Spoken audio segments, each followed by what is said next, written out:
क्या आप जानते हैं कि ब्रह्मचर्य का एक छोटा सा रहस्य आपकी जिंदगी को पूरी तरह बदल सकता है। एक ऐसी शक्ति जो आपके शारीरिक, मानसिक व आध्यात्मिक रूप से अजय बना दे, लेकिन इसका हनन करने की गलती आपके सपनों को चकनाचूर कर सकती है। सुनिए महान संत प्रेमानंद जी से, जो बताएंगे कि कैसे ब्रह्मचर्य की शक्ति को अपनाकर आप अपने जीवन को नई ऊंचाइयों तक ले जा सकते हैं और इसके हनन से होने वाली हानियों से बच सकते हैं। इस रहस्य को जानने के लिए पूरा वीडियो देखें। जो भी बच्चे हैं, सावधानी, बिल्कुल अपनी मृत्यु का वर्ण कर रहे हैं के अंदर, और ये भयानक रोग है, भयानक रोग। इस अष्टमेथुन से संकोच की बात नहीं, जैसे डॉक्टर से संकोच नहीं, ऐसे शास्त्र और सदगुरुदेव ये संकोच का विषय नहीं।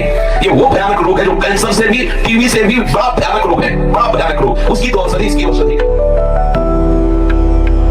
हर हर महादेव। चलो जोश के साथ किक स्टार्ट करते हैं।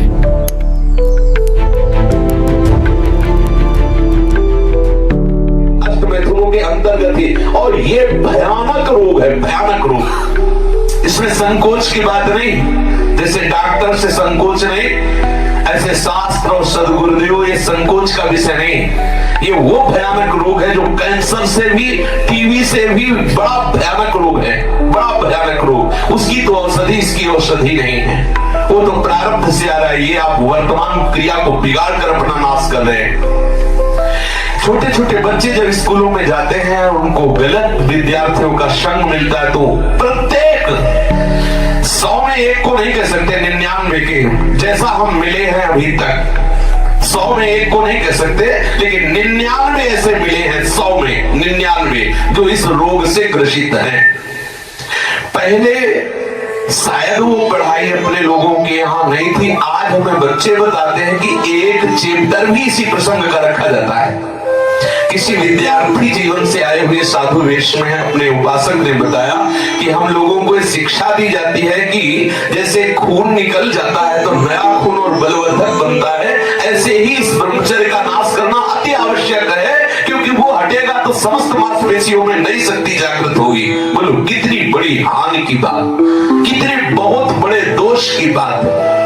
छोटे छोटे बालकों की, जिनकी किसी भी तरह से ब्रह्मचर्य नष्ट करने की अवस्था नहीं हुई, वो अपने ब्रह्मचर्य का संहार कर रहे हैं केवल मनोरंजन के लिए। प्लेग, इन्फ्लुएंजा, ये रोग इतने बड़े महामारी नहीं जितना महामारी ये रोग है, जिसे बच्चे और बच्चियां खिलवाड़ समझ रहे, मनोरंजन समझ रहे, ये करना आवश्यक ही है ऐसा समझ रहे, सुविधाएं दी जा रही, कहा जाता खेलो हंसो, मार दिया। अभी किसी योग्य नहीं हो पाए और उनको सारी योग्यता नाश करने की शिक्षा दे दी गई और नष्ट हो गए। ना वो गृहस्थी लायक रह गए, ना विरक्ति लायक रह गए।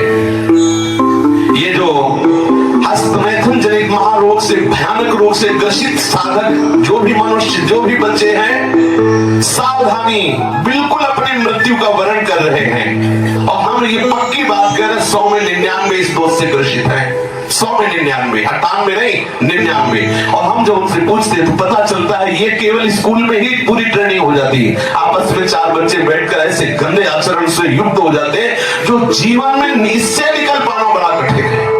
नाना प्रकार की, गंगा की कसम, यमुना की कसम, भगवान की कसम, गुरु की कसम, सब कसम एक तरफ, खाने के बाद 1 मिनट बाद जहां वो अपने स्वरूप में कामाग्नि जागृत हुई, नष्ट हो जाता है साधक। ये जो हस्त क्रिया के द्वारा अपनी वीर शक्ति का नाश कर रहे हैं, बिल्कुल समझ लें ये अनिष्टकारी चेष्टा पहली बात अगला जन्म तुम्हें मनुष्य का नहीं होने देगी, क्योंकि तुम इतना भयानक अपराध कर रहे हो।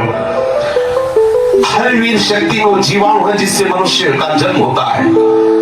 आप उसको किस तरह से नष्ट कर रहे हैं, पहला महापाप तुम कर रहे हो।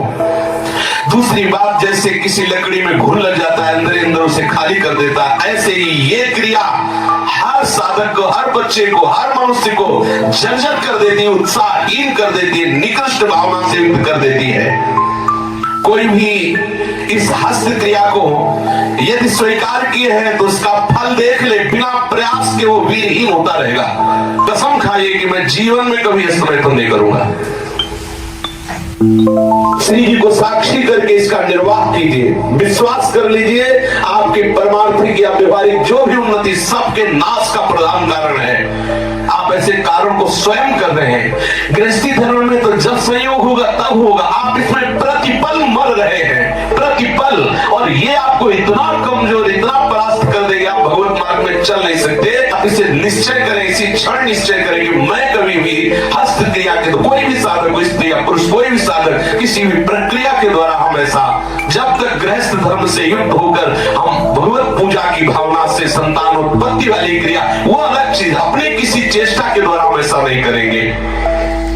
जो ऐसा करते हैं उनकी समस्त इंद्रियां दुर्बल होती जाती हैं, एक एक नस से उनकी शक्ति का ह्रास होता जाता है, और उनके मुंह में पीलापन, सिकुड़न बिना वृद्धावस्था के से दिखाई देने लगती है। नस में दौर्बल्य, बार बार स्वप्न दोष, नाना प्रकार के गंदे संकल्प, नाना प्रकार की जलन उनके हृदय में प्रकाशित हो जाती है, और वीर शक्ति इतनी द्रवित हो जाती है कि उनको पता ही नहीं लगता कब स्खलित हो गई। इसलिए साधक सावधान, ऐसी गलती बिल्कुल न करे, बिल्कुल न करे, क्योंकि शरीर के भीतर एक मनोवाह नाम की एक नाड़ी है। इस नाड़ी के साथ संपूर्ण नाड़ियों का संबंध है। जे भी आप कामासक्त होकर के इस क्रिया को करते हैं, संपूर्ण आपके शरीर की नस नाड़ियां कांप जाती हैं। शरीर से लेकर, मतलब सिर से लेकर पैर तक संपूर्ण यंत्र, छोटी मोटी सब नाड़ियां कंपायमान हो जाती हैं। फिर उस रक्त से मंथन करके फिर जो निकलता है उसे वीर्य कहते हैं। कितना बड़ा नाश कर रहे हैं आप। इस धातु से दौर्बल्य, प्रमेह, स्वप्न में, मधुमेह, बड़े कठिन कठिन रोग घेर लेते हैं। पक्षघात, ग्रंथिवात, संधिवात, अपस्मार, मिर्गी, पागलपन, भीषण भीषण पीड़ाएं शरीर में, न जाने कितने निंदनीय रोग इस क्रिया के द्वारा होने लगते हैं। इसलिए प्रत्येक उपासक को, चाहे वो गृहस्थ मार्ग का हो या विरक्त मार्ग का हो, बिल्कुल ऐसी क्रिया ना करे। जब कोई हस्त क्रिया करता है तो उसके सीधे कलेजे पर धक्का लगता है। जब क्रिया करता है तो संपूर्ण नाड़ियों में हलचल और हृदय पर धक्का लगता है, जिससे उसका दिल कमजोर होने लगता है, और वही सबसे ज्यादा जिसे हार्ट अटैक कहते हैं, वही कारण होता है। वीर चरण ही उसका प्रधान कारण होता है। क्षय, खांसी, श्वास, यक्षमा महाभयानक रोगों का बुलावा है। हृदय रोग से पीड़ित या भागे मनुष्य किस क्षण मर जाए कोई पता नहीं। मस्तिष्क पर जो एक ऊर्जा शक्ति, विचार शक्ति होती है, वो नष्ट हो जाती है। जो ये हस्त क्रिया को करते हैं उनको देखते ही पता चलता है करते हैं। कुछ ऐसे लक्षण होते हैं जिनको देखने से ही पता चलता है ये सब वो प्रतिपल अपने आप को चौपट कर रहे हैं। कितना पागलपन है, आप अपने जीवन को नष्ट कर रहे हैं। पागल खाने में अगर देखा जाए तो 5 आदमी ऐसे मिलेंगे 100 में जो किसी अन्य घटना से पागल हुए, 95 ऐसे मिलेंगे जो विषय के कारण पागल हुए, जिन्होंने ब्रह्मचर्य को छीण किया है और उनकी मेधा शक्ति कमजोर हो गए और पागल हो गए हैं। ये व्यभिचार प्रवृत्ति किसी भी लायक नहीं रहती। सैकड़ों पागल खाने में जांच करने पर ज्ञात हुआ है कि जितने भी पागल हैं उनमें से 95 केवल इस बात से पागल है, भ्रष्ट आचरण से। आप परिश्रम युक्त, साधना युक्त आप रहिए। ये आजकल के माता पिता स्वयं सावधान नहीं, बच्चों के सामने ऐसी चेष्टाएं करते हैं कि उनकी सामर्थ्य नहीं कि अपने बच्चों को रोक सके। वो समझते हैं कि बच्चों से बातें करना ठीक नहीं है, लेकिन आप समझिए, अगर बच्चों को आप एक छूट दे रहे हैं, आप उनका कितना जीवन नष्ट कर रहे हैं। उनकी आंख, नाक, कान, जिह्वा, वाणी, पैर, त्वचा सब कमजोर हो रहे हैं। और इस कारण जब वो गृहस्थ धर्म में प्रवेश होते तो गृहस्थी लायक नहीं रह जाते, गृहस्थी लायक नहीं रह जाते इन क्रियाओं के करने के कारण। माता पिता को, सदगुरु को चाहिए, उपदेशक को कि अपने आसपास इस बात को कहे कि वो कभी ऐसी गंदी चेष्टाएं ना करे। सदगृहस्थी में जानते को पहले आचार्य परंपरा थी, सब जाकर गुरुकुल में रहते थे, ब्रह्मचर्य रहते थे। फिर जिनको गृहस्थ में जाना होता वो गृहस्थ में जाते, जिनको नैष्ठिक ब्रह्मचर्य का व्रत लेना होता वो वैरागी होते। दोनों महान पुरुष बनते। वो गृहस्थी में जाकर धर्म पूर्वक चलते हुए पुनः वैरागी को धारण करता, और विरक्ति में जाकर उनको महापुरुष बन जाता। दुर्बल चित्त इतना हो जाता है कि ना वो धर्म स्थान देखता है, न तीर्थ स्थान देखता है, न मंगल तिथि देखता है, न मंगलवार देखता है। बस अपनी वासनाओं का खेल खेलता रहता है। हजारों प्रतिज्ञाएं, हजारों धर्म चेष्टाएं सब व्यर्थ करने वाला ये महान दोष हस्त क्रिया, व्यभिचार प्रवृत्ति, इस पर अंकुश कीजिए, इसको आनंद मत मानिए।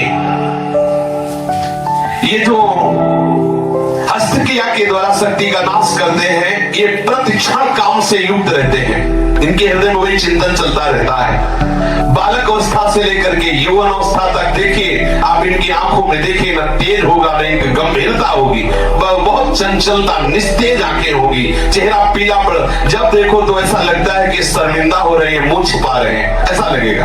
पहला लक्षण है। दूसरा, कुछ इतने निठल्ले ऐसे दिखावटी स्वभाव के, ऐठ में, अकड़ में, गर्मी में रहते, ये वीर शक्ति के नाश का लक्षण है। गंभीरता नहीं, शांति नहीं, उदारता नहीं, धैर्य नहीं है, वो अपने को बड़ा दिखाना चाहते हैं, ये सब उसके नाश के लक्षण हैं। जिनका चेहरा आनंद में, देखते ही हृदय में आकर्षण, ये ब्रह्मचर्य का लक्षण है। चेहरा देखो तो उजड़ा हुआ दिखाई देता है, लगता है बिना रोते हुए भी रो रहे हैं, वो सब सिकुड़ गया चेहरा ऐसा, जैसे किसी घर में आग लगा दो, इसके बाद दर्शन करो तो कैसा लगता है वो, ऐसे ही उसका चेहरा होता है जिसने अपने जीवन से खिलवाड़ किया है। जो स्वभाव से ही रुक्ष, चिड़चिड़ा, क्रोधी, बात बात पे एकदम रूखा, चेहरा पीला पड़ रहा है, फीका पड़, वो चेहरा पीला प्रेम कर रही, क्यों चेहरा प्रेम में पीला, प्रेम में नहीं, यहाँ काम की बात हो रही है। मुख पिया आई, फिर गई, बदल गए तद रंग, ये प्रेम का लक्षण नहीं, ये काम के लक्षण की यहाँ बात कर। वो मुर्दा की तरह निस्तेज, छिन्न छिन्न ऐसे ही घूमता रहता, कोई लक्ष्य नहीं, कोई उद्देश्य नहीं, बात बात में आलस्य, बात बात में गुस्सा। जो गालों में बिना कोई गुलाबी कुछ लगाए जो गुलाबी दिखाई देती है, वो ब्रह्मचर्य की होती है। और जिनके ब्रह्मचर्य क्षीण हो जाते हैं, झाई पड़ जाती है, देखो देखने में तो लगता है, क्योंकि बोले कितने को, बोले 18 के, 18 में तो उसकी दुर्गति हो रही, तो 28 और 48 में क्या होगा। जो काले दाग चेहरे में पड़ने लगते हैं, आंखें धसी नजर आती हैं, गाल पीले नजर आते हैं, नाक के आसपास काले काले दाग यहाँ ऐसे प्रकट हो जाते हैं, ये सब लक्षण हैं जो उन्होंने अपनी शक्ति का नाश कर दिया। सावधानी के द्वारा इस जीवन को आप बर्बाद न करें। जो 12 वर्ष की अवस्था के बाद से शुरू किया कर, 12 वर्ष हैं, कितने से बच्चे हैं, कितने चलना मुश्किल हो गया, चलना मुश्किल, तो अब कसम खवानी पड़ी, वो तो लक्षण पता है ना, तो कसम कि तुम्हें हमारी कसम, यदि हमें आप तनिक भी मानते हो, संत मानते हो, गुरु मानते हो, कसम खाओ आज के बाद ऐसा, तब उनमें चलने की सामर्थ्य आ रही। बच्चे हैं, खिलवाड़ हो गया, उनके लिए खिलवाड़ हो गया और अपने जीवन को नष्ट कर दिया। अभी 14, 13, 15, 18 ये अवस्था है। जो लोग ये कहते हैं ना कि खेलने खाने की अवस्था, वो थोड़ा सुन ले कि कौन सा खेल खेल रहे हो, क्या खा रहे हैं, ये खेलने खाने की अवस्था है। अरे ये वो अवस्था है जिसमें जो चाहो तुम बन सकते हो। जो इस वीर शक्ति का नाश करते हो, बिना बुढ़ापे के सारे लक्षण बुढ़ापे को उनमें होते हैं। कमर में दर्द है, चला नहीं जा रहा है, थोड़ी चढ़ाई में हांफने लगे, अब अवस्था कितनी, बोले 18 की। इस अवस्था में तो मतलब दिशाएं भी कांपे, वो अवस्था है। अब तो दिखाई नहीं देता कोई जवाल, चित्त में कुचिंताएं, छाती में धड़कन, बिना भय के भयभीत हो जाना, थोड़े से भी दुख में ऐसा सोचना कि मैं आत्महत्या कर लूं, ये सब बातें उसी की कमी से हो रही हैं। ये महापुरुषों के अनुभव की झूठी झूठी बातों में दम घबरा जाना, कोई झूठी धमकी दे दे तो बस वो ऐसा लगता है अब क्या करूं, किसी कमरे में बंद हो जाऊं, अपने आप को प्राण हत्या करके बचा लूं, ऐसा मैं अपने शरीर को न, ये सारे के सारे लक्षण उसी में प्रकट होते हैं। जो ब्रह्मचर्य का नाश करता है, नींद ना आना या सोना तो कुंभकर्ण की तरह, मुर्दे की तरह सो जाना, आलस्य, जरा जरा देर में वो निरुत्साहित बातें, आंखों में जलन, भारीपन, ये सब स्वप्न दोष अधिक होना, ये सब उसी के लक्षण है जो आपने गलतियां की है। जो सावधान नहीं रहता, तो जब वो लघु शंका को बैठता है तो सबसे पहले वीर शक्ति का श्रवण, या सबसे बाद में, दोनों में जैसा अभ्यास हुआ, आप सोच में बैठे, लघु शंका में बैठे, तो सबसे पहले या तो वो गिरेगा या बाद में गिरेगा। आप सोचो उसकी कितनी बड़ी दुर्दशा है। वीर का पाचन नहीं होता, भोजन का पाचन, रस रस का पाचन, रक्त रक्त का पाचन, मांस मांस का पाचन, जो मज्जा, अस्थि और ये सब धातु वीर का पाचन नहीं हो सकता। इसका पाचन ओज के रूप में होता है, तेज के रूप में होता है, महान शक्ति के रूप में होता है। जो संयम से चलता है, भगवत आराधन में चलता है, उसका एक अलग ही स्वरूप होता है, उसमें एक अलग उत्साह, अलग तेज, अलग ओज चमकता रहता है। सावधानी से, चाहे स्त्री साधक हो चाहे पुरुष साधक हो, दोनों को रक्षा करनी चाहिए। खिलवाड़ ना समझो। ये सप्तम धातु बनने में, एक बार के बनने में 30 दिन 4 घंटे लगते हैं। 30 दिन 4 घंटे लगते हैं। जब बहुत सुंदर भोजन सात्विक किया जाता है तो एक बार में संतानोत्पत्ति करने की जो सामर्थ्य बीज शक्ति में है वो 30 दिन 4 घंटे में तैयार होती है। शास्त्रीय पद्धति के अनुसार, शास्त्र सिद्धांत के अनुसार। साधक सावधान रहे, इसे तमाशा न बनावे, इसे मनोरंजन न बनावे, इसे खिलवाड़ न समझे कि कोई देख नहीं रहा। आप जिस कार्य के लिए मनुष्य जन्म धारण किए, चाहे गृहस्थ हो चाहे विरक्त, उसके लिए अति अनिवार्य है आपको ब्रह्मचर्य रहना। ये जो हस्त प्रयास के द्वारा ब्रह्मचर्य का नाश करते रहते हैं, इनको बहुत सावधान हो जाना चाहिए। एक बार ब्रह्मचर्य नष्ट होने में 1.5 तोला सप्तम धातु नष्ट होती है, जो 30 दिन 4 घंटे में तैयार होती है। आप विचार कीजिए, 30 दिन 4 घंटे शरीर की नस नाड़ियों ने जो कमाया, उस सप्तम धातु को आप कितने मिनट में नष्ट कर रहे हैं? कितने बार 30 दिन 4 घंटे में एक बार कमाई हुई वस्तु को कितने बार नष्ट कर रहे हैं? आपकी क्या परिणाम दशा होगी, आप खुद विचार कर लीजिए। कठोर परिश्रम से 30 दिन 4 घंटे में तैयार होने वाली 1.5 तोला अमूल्य वस्तु जो भगवत स्वरूप है, आप उसे कहां बहा रहे हैं? कितनी मूर्खता कर रहे हैं? आप इसको सुनने में, बोलने में संकोच लग रहा होगा। घोर पतन का रास्ता अंदर ही अंदर मन को आप दे रहे हैं। इसे मूर्ख नहीं कहा जाएगा और क्या कहा जाएगा? जो इतनी कीमती वस्तु को केवल मनोरंजन के लिए बर्बाद करे। तन मन धन श्वास सबका नाश करने वाला। जैसे फूलों का इत्र, ऐसे ही संपूर्ण मनुष्य का सार ब्रह्मचर्य। एक एक रुपया आप जैसे बहुत कंजूसी से समेट के रखे, फिर कोई चुराने आवे तो आप दे देंगे क्या? ऐसे ही यदि आप ब्रह्मचर्य पर दृष्टि रखेंगे तो आपसे पापाचरण हो ही नहीं सकता। आपको जलन हो जाएगी कि हम कितना चल के कैसे सदाचार से चल रहे हैं और ये आकर्षण हमें आ रहे, कैसे ब्रह्मचर्य को नष्ट कर। वो भागेगा, हर स्थिति से भागेगा। वो अपने ब्रह्मचर्य को सच्ची मानिए, ब्रह्मचर्य में ही सामर्थ्य है हर द्वंद्व सहने की, हर द्वंद्व सहने की। जितने भी साधकों की या मनुष्यों की जो दुर्दशा है शास्त्र विरुद्ध आचरणों से, उसका कारण ब्रह्मचर्य का नाश।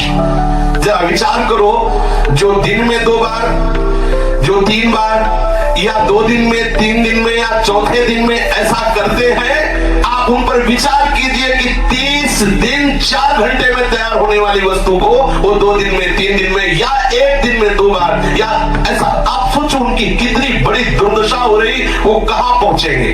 आज कसम खा लो, बार बार कह रहे हैं, और ये हम दूसरों के लिए नहीं कह रहे, अपने लोगों के लिए कह रहे हैं, अपने लिए कह रहे हैं। अपने लोगों को कसम खा लेनी है, हम भूल कर कभी हस्त क्रिया के द्वारा अपने ब्रह्मचर्य का नाश नहीं करेंगे। जो अष्ट मैथुनों में बन, हम एकांत में कभी स्त्री से संभाषण कामुक होकर नहीं करेंगे। हम कभी एकांत में खड़े होकर किसी स्त्री को नहीं ताकेंगे। कभी वो हम चेष्टाएं नहीं करेंगे जिससे हमारा भगवत मार्ग रुके। जो गृहस्थ है उनके लिए भी यही नियम है, एक पत्नी व्रत धारण करने वाला ब्रह्मचारी ही कहा जाता है। इसलिए सावधान, गृहस्थी में भी जाना तो तब तक ब्रह्मचर्य का पूर्ण निर्वाह करें जब तक आप गृहस्थ धर्म से युक्त ना हो जाए। और यदि विरक्त है तो आजीवन आप भले चले थोड़े दिन, लेकिन इसको सह जाएंगे तो इतने आनंद में रहेंगे, इतनी शीतलता, इतनी द्वंद्वों से लड़ने की सामर्थ्य आएगी, इतना उत्साह भगवत प्राप्ति को होगा, आप खुद देख लीजिए।